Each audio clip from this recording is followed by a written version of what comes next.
Welcome to lecture number 10. In this lecture, we are going to discuss about the system design. System design is an intricate process that requires thoughtful planning and iteration. We will cover several design principles, including the importance of striving for simplicity, maintaining low coupling and high cohesion, and ensuring that each design decision aligns with the overall goals of the project.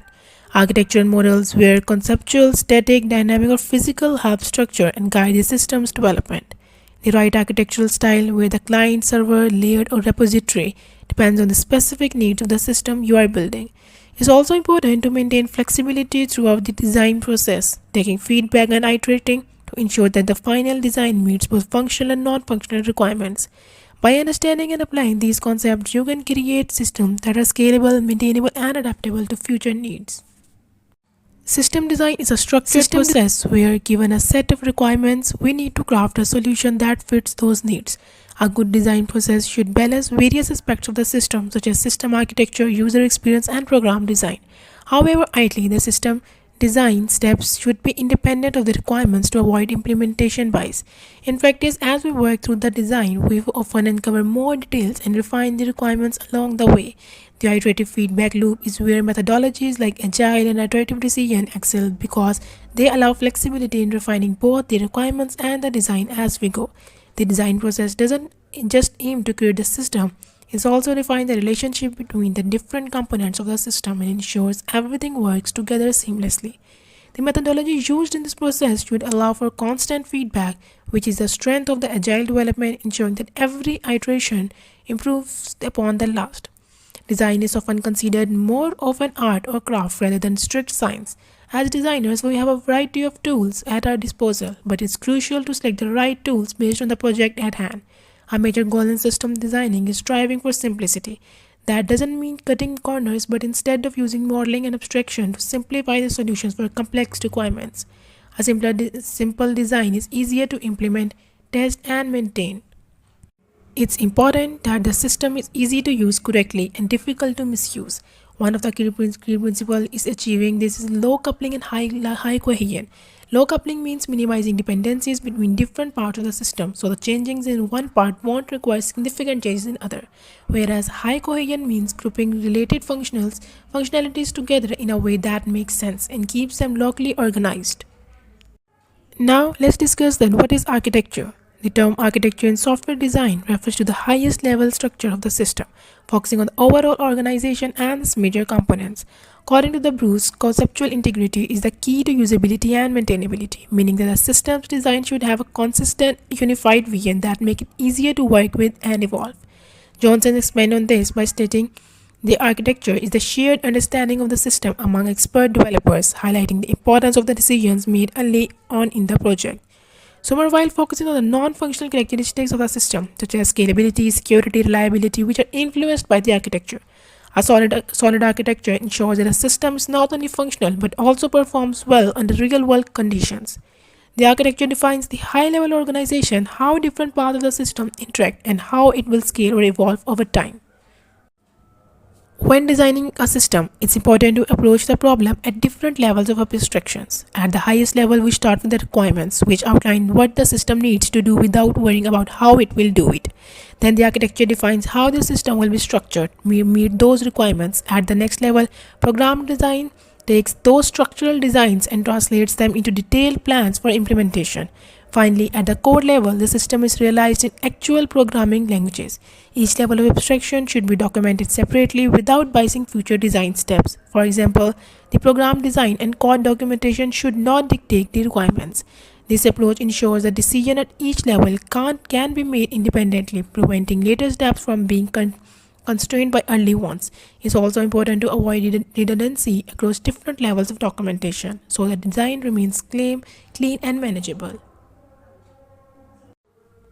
When designing the architecture of a system, you must consider various factors to ensure it meets both functional and non-functional requirements. Infrastructure plays a crucial role, including decisions about hardware, operating systems, and whether or not virtualization is needed. The system will also interact with interfaces such as networks, communication protocols, and buses. For example, understanding how data will flow between the components and what protocols are used is crucial for building reliable and scalable systems.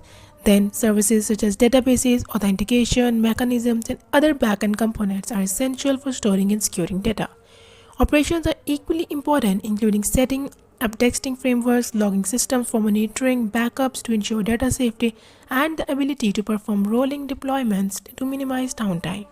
A well thought out architecture will address all of these considerations and set a strong foundation for the entire system. Architectural models help visualize and specify the system structure. Different types of diagrams represent different perspectives of the architecture.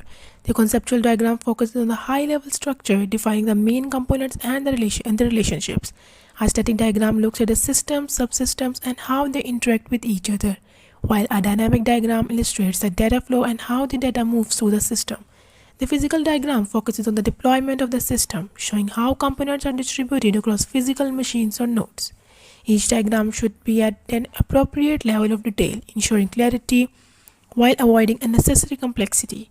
One diagram should ideally fit on a single page. It's important to distinguish architectural diagrams from program models like inheritance diagrams, which focus more on object oriented design and don't show interactions between the system components.